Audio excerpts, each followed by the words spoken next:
365 రోజులతోటి 12 మాసములతోటి కూడి ఉంటుంది. మనకి చైత్రమాసంలో శుక్లపక్షంలో వచ్చేటటువంటి మొట్టమొదటి తిథి అయినటువంటి పాడ్యమి నాడు కొత్త సంవత్సరం ప్రారంభం అవుతూ ఉంటుంది. మనం చాంద్రమానాన్ని అనుసరిస్తాం 60 సంవత్సరములు. ఈ 60 సంవత్సరములే మళ్ళీ వృత్తంగా తిరుగుతూ ఉంటాయి.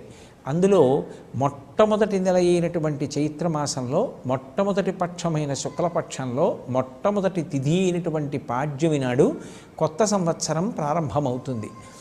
ఋషులే కొత్త సంవత్సరం ప్రారంభమైనప్పుడు దాన్ని అనుష్ఠించి తత్సంబంధమైనటువంటి ప్రయోజనాల్ని పొందడానికి కావలసినటువంటి రీతిని నిర్ణయం చేశారు. మనం సంవత్సరాన్ని జరుపుకోవడం ఒక ప్రత్యేకమైనటువంటి విధానంలో జరుపుకోవాలి.